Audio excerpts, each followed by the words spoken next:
I'm outside the Midland station in Sheffield, just doing a quick update on the Parkway roundabout and HS2. You've got the inner ring road here. You've got one of the new university buildings. There's going to be 4 of them built here, and then you've got Howard Street up there.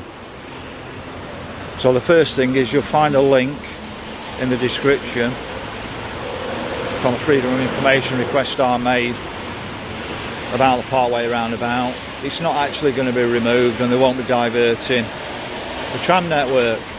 There's something somebody mentioned to me on one of my videos, is HS2 still coming into Sheffield. The only difference is HS2 will only go as far, or the new railway network will only go as far as Birmingham, and then they'll actually use the existing network to route it up to Sheffield.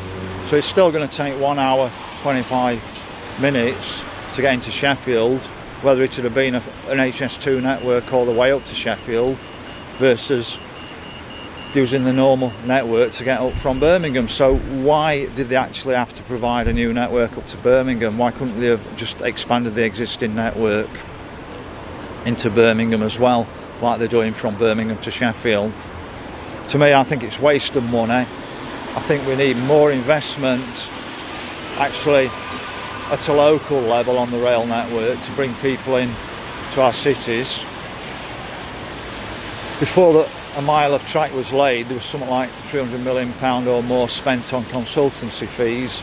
It just sounds like more money for the boys, for the mates, and that's not a dig at the Tory party. I believe that Labour are just as bad as the Tories. They pretend to be for the working class, but I think you find most of the Labour people have been to public schools, with the exception of Angela Rayner, which I think we can all see why.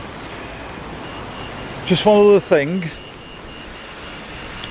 you can see the car park for the station, and just here where you've got spare land, if I can remember rightly, this is where the offices were for the British Rail.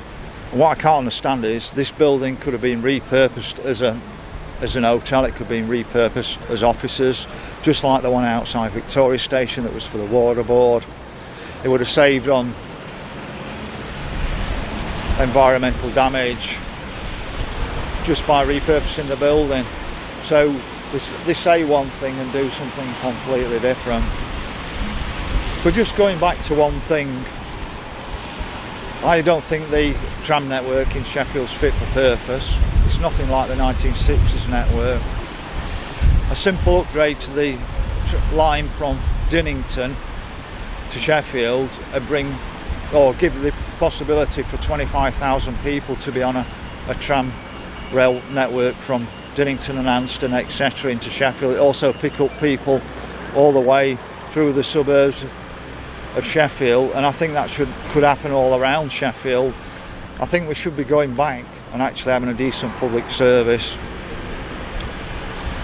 actually, so that people don't need so much reliance when they're coming into town. If you're popping down to the B&Q or something, you need some heavy item, you might want to take your car out, but when you're coming into Sheffield, you know, there's no reason, if there was a decent public transport system, to have to bring your car into Sheffield, whether you're working or whether you're coming for entertainment or shopping or whatever. So that's it, just a quick update on Parkway roundabout and HS2 coming to Sheffield.